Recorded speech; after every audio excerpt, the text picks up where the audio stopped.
I'm a magician here to review, recap and lightly roast the magical acts.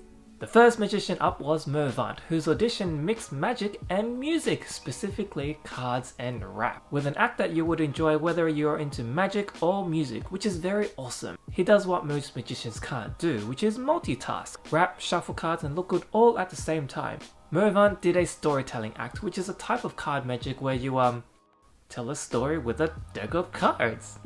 There's a lot of other versions out there which I can explore if you leave a comment below, but this one had two different magical moments which helped set it apart from the other versions, plus the rap helped immensely. I'm looking forward to seeing what's next from Mervant if he makes it through to the live rounds, and I'm hoping there's more music involved. For the magicians watching, I like how Mervant threw a Die Vernon reference that virtually nobody else would understand. It's the fly version of Die Vernon. Look close, I'm talking eyes Vernon. It's great to see that inside that cool, calm and collected Mervant is someone who knows their magic history. Nerd! On the topic of combining two passions, we have Yannick Holster next, who combined magic and dance as he performed a stage illusion act. Very often when you watch a big box stage act, the magician dancing is either someone who can't dance or shouldn't be dancing at all. So to see someone who actually can dance and keep up with the female dancers is a nice change of pace. When it comes to big box stage illusion magic, I can't help but think that the women should have some spotlight, given that they're being stabbed, cut into pieces or crammed into tight spaces, only for the magician to come along and do the chivalrous deed of opening the door and garnering all the applause. Or worse, for this dancer who went into a box, disappeared and got replaced by a man never to be seen again. If Yannick makes it to the next round, he'll have to think and dance out of the box to make an impact. The theme of combining two passions continues with the next act. Coming all the way from France, Nicholas Ribs took Take Your Daughter to Work Day seriously by putting her to task, translating the words that come out of his mouth. Nicholas then proceeds to perform magic with a table projection, playing with the scene, plucking things out and putting them back in, well, like magic. This is one of those acts where even though you could probably work out how he was doing bits and pieces of his magic, the timing, precision and art has to be appreciated and respected. Even if some of it didn't make sense, like why were there tennis balls all of a sudden? Nicholas might say why not, and I would say touché. I feel like this projection magic has a lot more to be explored, so it'll be interesting to see what Nicholas comes up next round, if he makes the cut. Not to be outdone with the streak of combining magic and something else, Siegfried and Joy stroll in all the way from Germany with their sequin jackets in a throwback to the old school Las Vegas days of Siegfried and Roy, just in case you didn't know who they were parodying, except instead of producing a tiger that could probably tear you in half, they produced fellow AGT comedian Jordan Conley, who could definitely make you laugh. Slapstick and gags are great, but how is the actual magic? The prediction tunnel was a great twist on getting a prediction wrong, which caught some cowl off guard, but then you wouldn't know it based on how plastic his face has become. Simon didn't enjoy the act, claiming that he didn't get it, which is funny because he enjoys magic and he enjoys comedy, but then when you put them together, it's like his brain seems to shut down, not knowing how to process what he's seeing. But Simon will probably get the last laugh because the chances of them making it through to the next round compared to all the other acts is as small as the imaginary door that they're crawling through. Oh well. Escapology is like the crazy uncle of magic. He's cool and mysterious, but Daddy Magic doesn't let you spend too much time with him because you could die. In this case, there's two crazy uncles in the form of Henry and Klaus from Brazil, whose escaped act is quite unique in that they have to help each other escape from a barrel high in the sky with a threat of explosives barreling towards them at a fast pace. But of course they do not die, although you would definitely think they did since they seemingly didn't make it. Only to show up as the cameraman at the judges table. So from an escapology point of view, they failed to escape, but from a magical point of view, Daddy Magic is proud. The best line was from Sophia asking, "Why do people like doing these things?"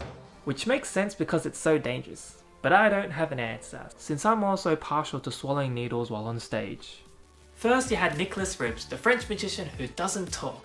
And now you've got Maxence, the French magician who can't stop talking. And for good reason too, as he's fun to listen to with his funny demeanour and self-awareness. Maxence tells us what he's going to show us and then proceeds to do exactly that. One prediction, one appearance, and a final impossible. Except in ways that we didn't expect. Structurally, Maxence sets up everything extremely well.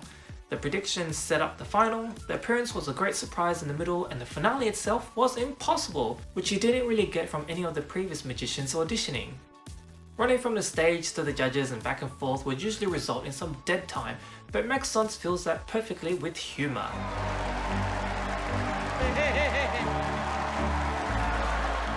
Although I'm sure editing helps speed things up too. My favourite part, however, was at the end where he does a cartwheel and physical gag on the railing, perhaps giving us a glimpse of what else he is capable of in the future rounds. With magicians from America, France, Germany and Brazil, you can't not have an Asian show up and turn the magic up to level Korean, which you get in the former FISM winner and master manipulator Yoo Ho-jin. With the magic and his hands, Yoo Ho-jin focuses on the art of magic as he produces and vanishes a feather with such clean sleight of hand, technique and magic in a short act that leaves you wanting more by the time he is finished. Some may have wanted him to produce a dub at the end, but that would have diminished all that he did before and turn it into a dub act, and would only want to make me eat Korean fried chicken with maximum spicy flavour. Magic. Yoo Ho-jin has much more to show off, so I hope he makes it to the next round. That way we can all wish that we were Korean too, just like how he tried. Haha, jokes. Mentalists James and Marina, making up Mind to Mind, came and read the minds of the audience, but before doing so, they showed that they could not only read the minds of people but also of inanimate objects, divining the battery power of Sophia's phone at 49%. I can do that too. My old Samsung Galaxy Note 8 is always out of battery, under 50%, especially after watching my videos on YouTube. Marina, who was outside the building preventing Terry from overreacting at the side of the stage, then read the mind of Heidi, which is interesting as it's not really Heidi's memory that they're reading, but Mind to Mind make it seem like it's hers. What is the audience memory you're thinking of? Sitting on my dad's shoulder and seeing the ocean for the first time in Hawaii.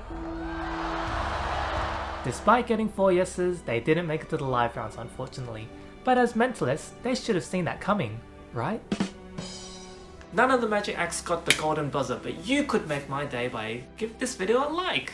Haha, shameless. So it's been confirmed that Yannick, Mervant, Nicholas and Yoo Ho-jin have made it through to the live rounds. I would have liked Mind to Mind to also make it through, but I guess we already had a mentalist make it pretty far last year, so why repeat things I guess? My bold prediction is that none of these guys are going to win the show, especially since last year's winner was a magician, but hopefully at least one of them make it to the final at least. Let me know in the comments which of these acts was your favourite and why it wasn't Maxence. If you haven't seen the acts yet, I've made a playlist with all the performances ending with this video, and if you've already seen them, well, check out this video of mine and have a magical day.